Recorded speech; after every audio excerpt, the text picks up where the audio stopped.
what the Gita says, you kind of have to embrace the knowledge, and you have to embrace the people. It's called Rishi Yajna. So the Rishi Yajna is one of the 5 main sacrifices that you kind of make, and that is where you have to learn from different individuals who are more enlightened than you, and they will be prepared to teach you. And I think that kind of applies here, because when you have such an environment that is conducive to good karma and to jnana, even though you might not have come here for that reason, I think that specific action might not have counted, but then the other actions that you do here do count. So I think, for example, one time I think I went to Amarnath once for like Shivaratri, and I simply went because mommy told me to go, and but then she also told me to go help Ganesh uncle clean up the like scraps on the tables, and I ended up staying there until like 2 a.m. just helping that and like giving water to all the priests and making sure they felt comfortable, because it was like a whole night-long process. So even though I didn't start out that way, I think so yeah, like with my example of misaligning your external internal actions, even though they started out misaligned, as the time went on, they realigned, and I started doing things with the intent of serving these priests who were in turn serving the Lord, and also just helping other people. So yeah, I think maybe even though those initial actions didn't turn out that way, the later actions did. And then the next time Gopal comes, maybe he is coming because he wants to help other people. Any questions?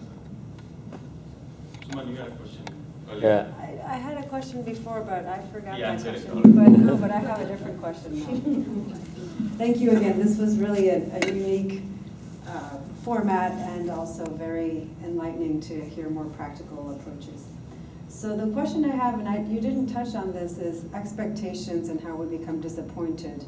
And we really just need to focus on our own growth and our own self journey, and doing the right thing and doing what's best in our own internal thoughts and actions. But can you talk a little bit about how to limit disappointment and expectations from loved ones? Oh, I'm an expert at disappointing my parents. Okay. Yeah, I think the first thing that you kind of said was like doing things for yourself. That's extremely important, setting expectations for yourself, because as I mentioned earlier, everybody's on a different path, everybody's a different person. So you can't really expect too much from other people because you don't know how they're gonna act, but also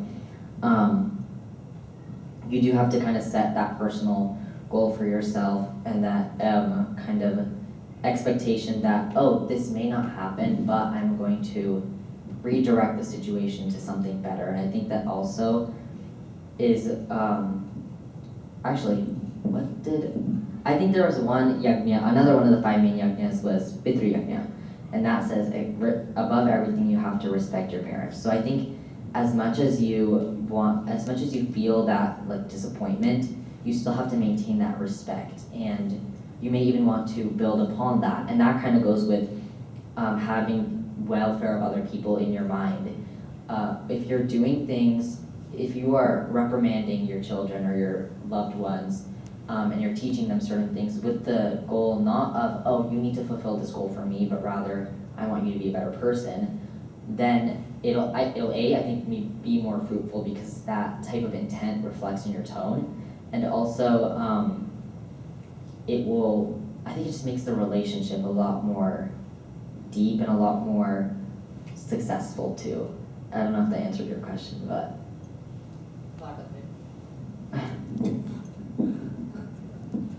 Anybody?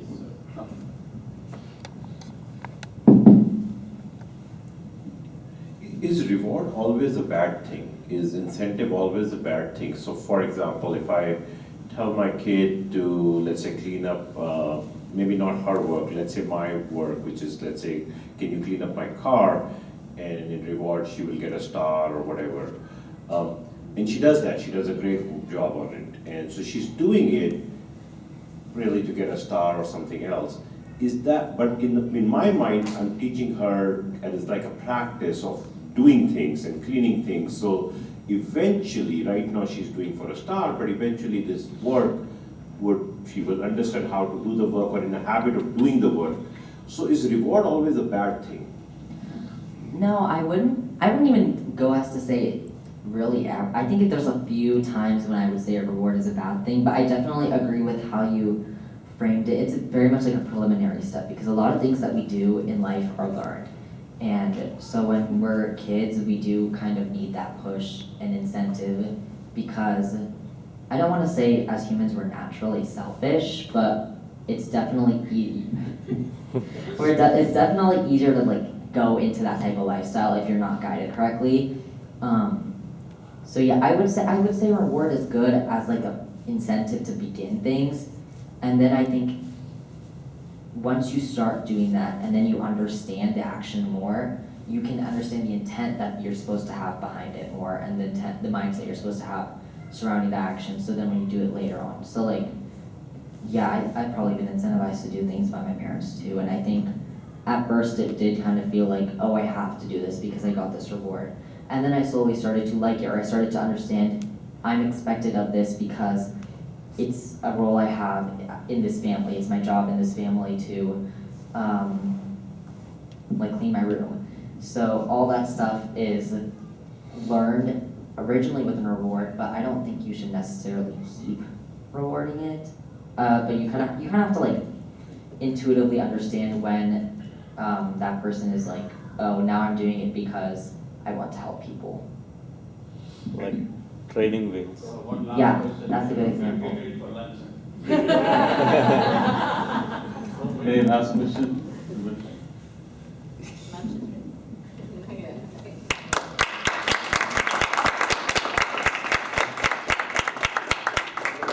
Okay, we can do the closing prayer. Sarve bhavantu sukhinah, sarve santu niramaya, sarve bhadrani pashyantu, ma kaschit dukkha bhavet. Om Shanti Shanti Shanti. Hari Om Shri